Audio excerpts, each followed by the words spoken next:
আর লাগবে না ration card.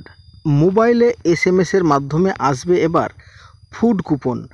আর এই ফুড কুপন দেখালেই রেশন কার্ডে আপনার প্রয়োজনীয় যে মালগুলো পেয়ে থাকেন সেইগুলো পেয়ে যাবেন। তো খুব শীঘ্রই রেশনে পরিবর্তন আসতে চলেছে আমাদের ভারতবর্ষে। প্রথমে শুরু হবে একটি রাজ্যে, তারপরে এই সিস্টেম ঠিকঠাক থাকলে আমাদের পশ্চিমবঙ্গেও খুব শীঘ্রই কিন্তু চালু হতে চলেছে। তো আজকের ভিডিওতে জানাবো এই ফুড কুপন কী এবং এই ফুড কুপন আপনি কিভাবে পাবেন। তো ভিডিওটি প্রথম থেকে একদম শেষ পর্যন্ত দেখুন, তবেই আপনি জানতে পারবেন এই ফুড কুপন কী জিনিস বা এই বিষয়টি কী। তো চলুন আমরা জেনে নিই বিস্তারিত আজকের এই ভিডিওতে। মন্ত্রক সূত্রে জানা গিয়েছে, সিবিডিসি ব্যবস্থায় গ্রাহককে মাসে 2টি ইউরুপি দেওয়া হবে এবং পরিবারের প্রধানের মোবাইলে আসবে সেটি।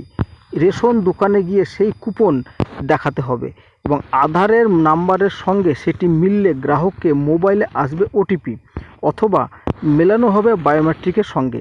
তবে ওই কুপন কাজ করবে, আর ওই কুপন কাজ করলে তবেই কমিশন পাবেন রেশন দোকানদাররা। গুজরাতে রবিবার অর্থাৎ আগামীকাল রবিবার এই ব্যবস্থার সূচনা করবেন অমিত শাহ।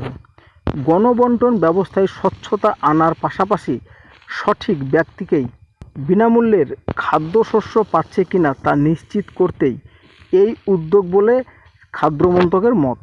তবে শুধু রেশন গ্রাহক নন, বিষয়টি নিয়ে অন্ধকারে রয়েছেন ডিলাররাও। তাদের প্রশ্ন, মোবাইলে আসা ইউরোপির নামে ফুড কুপন কি যে কোনো রেশন দোকানে গিয়ে দেখালে খাদ্যশস্য নিতে পারবেন কি গ্রাহকরা? তা যদি হয় তাহলে দোকানদারদের উপার্জন অনিশ্চয়তার মুখে পড়বে। তাই এই উদ্যোগের কথা জানতে পেরেই তড়িঘড়ি দিল্লি এসে বিষয়টি বিরোধিতা করেছেন অল ইন্ডিয়া ফেয়ার প্রাইস সব ডিলার ফেডারেশন সাধারণ সম্পাদক বিশ্বম্ভর বসু। খাদ্য মন্ত্রককে তিনি প্রতিবাদের আকারে জানিয়েছেন, জাতীয় খাদ্য সুরক্ষা আইনের অধিকারে এভাবে রেশন দেওয়ার কথা বলা নেই। তাই ইউরোপি ব্যবস্থা ভবিষ্যতে রেশন খাদ্যশস্যের পরিবর্তে ডাইরেক্ট বেনিফিট ট্রান্সফারের প্রথম পদক্ষেপ নয় তো? এই ব্যবস্থা চালু হলে চাল গমের পরিবর্তে গ্রাহক টাকা পাবেন, সেই টাকায় গ্রাহক রেশনই নেবেন। সেই গ্যারেন্টি কোথায়? ঠিক যা হয়েছে পুদুচেরিতে, সেখানে পাইলট প্রকল্প হিসাবে ডিবিটি চালু করায় ধীরে ধীরে রেশন দোকানের সংখ্যা কমেছে। তাই বিশ্বম্ভরবাবুর চ্যালেঞ্জ, কোনোভাবেই বাংলায় এটা চালু হতে দেবে না। তো বন্ধুরা, আজকে আর ভিডিওটি বেশি বড় করলাম না। তো এইরকম ব্যবস্থা যদি আমাদের বাংলায় চালু হয় তবে এ বিষয়ে আপনার মতামত কী রয়েছে অবশ্যই কমেন্ট করে জানাবেন।